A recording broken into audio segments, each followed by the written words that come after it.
اذان کے وقفے سے پہلے ہم ڈسکشن کر رہے تھے یہ تیجا، 40واں، 10واں، جمعراتیں، برسیاں، 11ویاں، 22 رجب کے کنڈے، محرم کی نیازیں، میلاد کی نیازیں، سب کی سب یعنی ایکٹیویٹیز خود سے دین میں داخل کی ہوئی ہیں، ان کو خود بھی پتہ ہے۔ اب تو نوبت یہاں تک آ گئی ہے کہ ایون 40ویں کے کارڈ چھپتے ہیں، جس طرح آپ کے شادی کارڈ ہوتے ہیں، اخبارات کے اندر بڑے بڑے اشتہارات چھپتے ہیں۔ اچھا، یہ ہم کو مذاق اڑانے کے لیے نہیں کہہ رہے، اگر یہ سب کچھ جائز ہوتا نا، اس کے لیے ساری ایکٹیویٹیز آپ کریں، جو بھی ماڈرن طریقہ اڈاپٹ کریں۔ مثلاً اب کسی کا جنازہ ہے اور آپ نے اناؤنسمنٹ کرنی ہے، تو ظاہر ہے کہ آپ فیس بک پہ لگائیں، واٹس ایپ گروپس میں شیئر کریں، تاکہ زیادہ سے زیادہ لوگ اس کے جنازے میں شامل ہوں۔ اخبار میں بھی دے دیں، کوئی حرج نہیں، یہ تو ایک دین کی بنیادی ایکٹیویٹیز ہے نا جنازہ پڑھنا۔ ہم ادر دین وہ باتیں کر رہے ہیں کہ نبی علیہ السلام کی مبارک 3 بیٹیاں جوان شادی شدہ آپ کی مبارک زندگی کے اندر فوت ہوئیں، آپ نے کسی کا تیجا، 40واں، 10واں نہیں کیا، بلکہ آپ یہ جو لوگ کر رہے ہیں ان سے صرف سوال پوچھیں کہ نبی علیہ السلام نے اپنی کس بیٹی کا تیجا، 40واں، 10واں کیا ہے، تو آگے اس کی جو شکل بنے گی نا، اس سے آپ آئیڈیا لگا لیں کہ اس کے پلے کوئی شے نہیں ہے۔ وہ خود ہی کہے گا جی وہ تو کوئی اس طرح تو نبی علیہ السلام نے تو نہیں کیا۔ تو جو چیز نبی علیہ السلام نے تعلیم نہیں فرمائی، وہ آپ نے خود سے دین کے اندر داخل کی ہوئی ہے، اور باقی لوگوں کو اتنا پابند کر دیا کہ جو نہیں کرواتا وہ کہتے ہیں دیکھو جی اس کا باپ مر گیا، اس کی ماں مر گئی، اس نے تو کچھ بھی نہیں کیا۔ اور پھر مدرسوں سے باقاعدہ، اب مجھے نہیں پتا، کئی سال پہلے تک تو یہ جب ہم چھوٹے چھوٹے تھے اس وقت 300 روپیہ تقریباً ریٹ تھا، پھر بڑھتے بڑھتے اب تو شاید 1000 روپے تک پہنچ چکا ہو ریٹ ایک قرآن کا، اور مجھے تو لگتا ہے یہ 1000 روپے میں بھی سستا ہے قرآن اگر دیکھا جائے۔ ہو سکتا ہے 3 دفعہ سورہ اخلاص پڑھ کے ہی آپ کو دیتے ہوں ایک قرآن۔ تو یعنی قرآن اس لیے نازل ہوا تھا کہ آپ مردوں کو زبردستی اللہ سے بخشوائیں گے اس کے ذریعے۔ آپ کے پنجاب میں ایسی جگہ بھی ہیں جہاں پر 40 دن کے لیے خیمہ لگ جاتا ہے قبر کے اوپر، اور شفٹوں میں حافظ قرآن پڑھ رہے ہوتے ہیں، اور ان کا یہ عقیدہ ہے کہ بھی جیسے ہی لوگ یہاں سے ہٹتے ہیں نا، پھر فرشتے آتے ہیں سوال کے لیے۔ وہ کہتے ہیں 40 دن آتے رہیں گے، تنگ آ کے چھوڑ ہی دیں گے۔ ہاں ٹھیک ہے نا، وہ 40 دن پورے کرواتے ہیں۔ اس لیے میں کہتا ہوں کہ جی قرآن تو امتیوں نے ایسا پڑھا ہے کہ نعوذ باللہ صحابہ کو بھی شرمندہ کرے۔ بھئی کسی صحابی کے مرنے پہ تو 40 دن تک تو وہ قرآن نہیں اس کی قبر میں پڑھتا ہوگا، یعنی امت نے سلف کو بھی شرمندہ کر دیا ہے، خلف نے سلف کو شرمندہ کر دیا ہے، اتنا زیادہ قرآن پڑھا ہے۔ اور ان لوگوں کی قبروں پہ جنہوں نے اپنی زندگی میں قرآن کو اتنا سیریس نہیں لیا کہ وہ قرآن پڑھ کے دیکھیں کہ اللہ تعالیٰ ہم سے کیا ڈیمانڈ کر رہا ہے۔ ان کے بارے میں تو اکثریت کی تو یہی حالت ہونی جو سورۃ الفرقان میں آیا ہے، آیت نمبر 30 کے اندر، وقال الرسول یا ربی ان قوم اتخذوا ھذا القرآن مہجورا۔ رسول اللہ شکایت کریں گے کہ میری امت نے قرآن کو پیٹھ کے پیچھے ڈال دیا تھا، میری قوم نے قرآن کو پیٹھ کے پیچھے ڈال دیا تھا۔ صحیح مسلم میں حدیث ہے، القرآن حجت لک او علیک، یا قرآن تیرے حق میں حجت ہوگا یا تیرے خلاف حجت بنے گا قیامت والے دن۔ تو یہ بڑا خطرناک معاملہ ہے۔ بھئی قرآن آپ نے خود کھول کے دیکھا نہیں ہے، بڑا کہا جاتا ہے جی قرآن سب سے زیادہ پڑھی جانے والی کتاب ہے، لیکن قرآن سب سے زیادہ بغیر سمجھ کے پڑھی جانے والی کتاب ہے، یہ اس کا تاریخ پہلو ہے۔ آپ کوئی اخبار اور میگزین بھی بغیر سمجھ کے نہیں پڑھتے۔ آپ دیکھیں پرانے زمانے میں جو بوڑھے پڑھے لکھے نہیں ہوتے تھے نا، تو وہ دکانوں پہ جا کے نا کوئی ایسا بندہ ڈھونڈتے تھے جو اردو پڑھ سکتا تھا، تو اسے اخبار دے کے کہتے تھے کہ پڑھ سنا آج کیا خبر میں ہے۔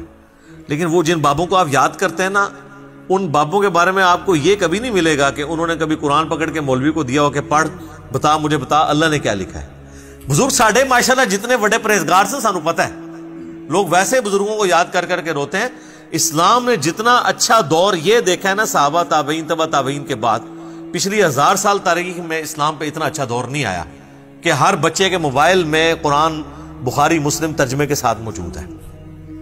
ہمارے تو بزرگوں نے کیا، ان کے ٹیچرز نے جن سے وہ قرآن پڑھا کرتے تھے وہ بھی خالی ناظرہ ہی ہوتے تھے،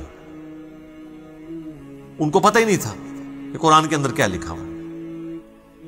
بہرحال یہ یعنی اس طرح کی رسومات چل رہی ہیں، اور باقاعدہ آپ دیکھیں میت کے اوپر وہ سوگ کرتے ہیں۔ سوگ تو ٹھیک ہے، بخاری مسلم میں حدیث ہے کہ میت کے اوپر 3 دن سے زیادہ سوگ نہیں ہے، سوائے بیوی کے وہ اپنے خامند کے مرنے پہ 4 مہینہ اور 10 دن سوگ کرے گی. 3 دن سوگ کرنا ہے آپ نے, بالکل وہ تو درست ہے. لیکن وہاں جا کے وہ پھر الفاتحہ کہتے ہیں اور ایک دفعہ سورۃ الفاتحہ, پھر 3 دفعہ سورہ اخلاص پڑھ کے تو مردے کو وہ ایصال ثواب کرتے ہیں. اور جتنی دفعہ کرتے ہیں وہ مطلب وہ کر کے کرتے ہیں. دعائیں مغفرت کریں آپ, میں نے دعائیں پہلے بتائی ہیں. اس طرح قرآن پڑھ کے بخشنا تو ثابت نہیں ہے. اور اولاد اگر خود پڑھ رہی ہے قرآن تو وہ آٹومیٹکلی ثواب ملے گا. اولاد کو تو بخشنے کی ضرورت بھی نہیں, اور اس کے لیے ماں باپ کا مرنا بھی ضروری نہیں, زندگی میں بھی ان کو ثواب ملے گا. پھر وہ کلمہ بھی پڑھا جاتا ہے, کہتے ہیں 70,000 دفعہ کلمہ جس نے اپنی زندگی میں پڑھ لیا وہ بخشا گیا. اور کئی جو بوڑھیاں ہیں, بوڑھے ہیں, انہوں نے اپنے لیے پڑھ کے رکھے ہوتے ہیں اور ایکسٹرا پیکج بھی بنا کے رکھے ہوتے ہیں. انہوں نے اپنے کوئی قریبی فوت ہو جائے نا تو اس کو کہتے ہیں یار یہ میری طرف سے 70,000 دفعہ, مراد یہ کہ یہ لے جنت کا ٹکٹ. اور یہ بڑے بڑے ذمہ دار علماء نے یہ کام کیا. آپ فضائل اعمال ذرا کھول کے دیکھ لیں, اس کے اندر ایک واقعہ موجود ہے. نبی الاسلام کی وفات سے آلموسٹ 650 سال کے بعد کا یہ واقعہ ہے, کیونکہ وہ شیخ قرطبی جو ہیں وہ ان کا ٹائم پیریڈ یہی بنتا ہے. وہ کہتے ہیں جی شیخ قرطبی کا بیان ہے. شیخ قرطبی کو بھی بیچارے کو نہیں پتا ہوگا, اس کی طرف ایک منسوب ہے. شیخ زکریا کاندھلی فضائل اعمال میں لکھتے ہیں کہ انہوں نے نا وہ ایک ایسے نوجوان سے ملے کہ جسے کشف ہو جایا کرتا تھا کہ کون جنت میں ہے اور کون جہنم میں. اللہ اکبر. صحابہ کو نہیں ہوتا تھا. آپ حدیث سن چکے ہیں بخاری مسلم کی کہ وہ نبی الاسلام کی برکت سے وہ جو 2 قبر والوں کے اوپر جو ٹہنی کی وجہ سے عذاب کی تخفیف ہوئی, صحابہ کو نہیں پتا چلا کہ اس کے اندر کیا ہو رہا ہے. حضور نہیں بتایا. بلکہ مسلم شریف میں تو الفاظ ہیں آگے کہ میں نے ارادہ کیا کہ میں اللہ سے دعا کروں کہ تمہیں عذاب قبر سنوا دیں, لیکن پھر مجھے ڈر ہوا کہ تم اپنے مردوں کو دفنانا چھوڑ دو گے. تو صحابہ نے تو سنا بھی نہیں, دیکھنا تو بڑی دور کی بات ہے. بخاری اور مسلم دونوں میں حدیث ہے. ایک مدعم نامی غلام تھا حضور کا, جو آپ کی سواری کا کجاوا کسا کرتا تھا. غزوہ خیبر کے موقع پر ایک نامعلوم تیر لگا اور وہ شہید ہو گیا. صحابہ نے کہا یہ تو سیدھا جنتی ہے, حضور کا خدمت گزار ہے, ظاہر ہے جی ہم بھی ہوں تو یہی کہیں. آپ فرمایا تم جنت کی بشارت دے رہے ہو. اس نے مال غنیمت سے ایک چادر چوری کی تھی, اللہ نے مجھے دکھایا, وہ آگ کی بنا کے اس پر ڈال دی گئی ہے. اب باقی اصحاب میں سے اگر کسی نے ایک رسی بھی چھوٹی سی یہ سمجھ کے اٹھائی کہ مال غنیمت میں اس کی کیا ویٹیج ہے اور گھر لے گیا تھا, فوراً گھروں کو باغے لا کے حضور کے پاس جمع کروائی کہ بھئی یہ آپ ہوتے تو آپ کہتے جو کچھ بھی ہیں تیرے محبوب کی امت سے ہیں. تو محبوب کے ساتھ جو ڈائریکٹلی اٹیچ بندہ ہے اس کو اس نسبت نے کام نہیں دیا جب اس نے کام غلط کیا, کیونکہ محبوب کے ساتھ تو آپ کی رشتہ داری ہو سکتی ہے, اللہ کا کوئی رشتہ دار نہیں ہے سر. اللہ کے ساتھ کسی کی رشتہ داری نہیں ہے. تو آپ جو مرضی لوگوں کے بارے میں فیصلہ کریں. بال وہ شیخ قرطبی کہتے ہیں کہ جی اس نے نوجوان نے چیخ ماری, اس نے کہا میری ماں کو جہنم کی جانب لے کے جا رہے ہیں فرشتے. تو وہ شیخ کہتے ہیں کہ میں نے دل میں ارادہ کیا کہ میں نے یہ سنا ہے کہ جو 70,000 دفعہ کلمہ پڑھ لے اس کی مغفرت ہو جاتی ہے. تو کہتے ہیں میں نے اس کی تصدیق کرنی تھی کہ یہ جو کہتے ہیں نا آواز آئی, پتہ نہیں یہ آواز ٹھیک آئی ہوئی ہے کہ غلط, قرآن حدیث میں تو کہیں نہیں ہے.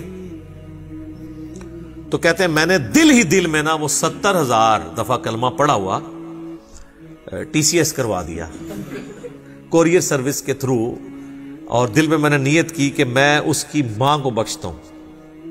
کہتے ہیں تھوڑی دیر بعد وہ نوجوان مسکرانا شروع ہو گیا کہ وہ 70,000 دفعہ کلمہ اسے پہنچ گیا ہے, اس کی وجہ سے اس کے لیے جنت کا فیصلہ ہو گیا. اور شیخ فرماتے ہیں مجھے اس واقعے سے 2 چیزوں کی تصدیق ہو گئی. ایک تو یہ تصدیق ہوگی کہ یہ صاحب کشف جو ہے یہ صحیح ہے, واقعی اس نے دیکھا ہے, یعنی وہ جہنم سے جنت کا فیصلہ ہوا ہے. دوسرا مجھے یہ بھی تصدیق ہوگی کہ 70,000 دفعہ کلمہ اگر کسی کو TCS کروا دیا جائے ارجنٹ میل سروس کے تھرو تو اس کی وجہ سے اس کی مغفرت ہو جاتی ہے. یہ ان کا معیار ہے چیزوں کو چیک کرنے کا, کہانیاں بنانے کا, ان میں رنگ بھرنے کا. تو سر جب آپ لوگوں کو یہ چیز بتائیں گے تو لوگ تسبیح پہ لا الہ الا اللہ کلمہ ہی پڑھیں گے نا, پھر قرآن تو نہیں ترجمے سے پڑھیں گے. اتنی ٹینشن لینے کی کیا ضرورت ہے کہ قرآن ترجمے سے پڑھو, پھر اس پہ عمل کرو, پھر اس کی تبلیغ کرو. اس کی وجہ چپ کر کے 70,000 دفعہ کلمہ پڑھ لو, دیٹس آل. اور آپ پڑھ لو اور سب کی طرف سے ایک دفعہ پڑھ لو, عیاشی کی زندگی گزارو. کس غیر محسوس طریقے سے انہوں نے امت کا جنازہ نکالا ہے. اسی کی آپ باقیات آپ دیکھ لیں, پھر لے کے بیٹھے ہوتے ہیں گٹلیوں پہ. وہ کہتے ہیں 1.25 لاکھ دفعہ آیت کریمہ,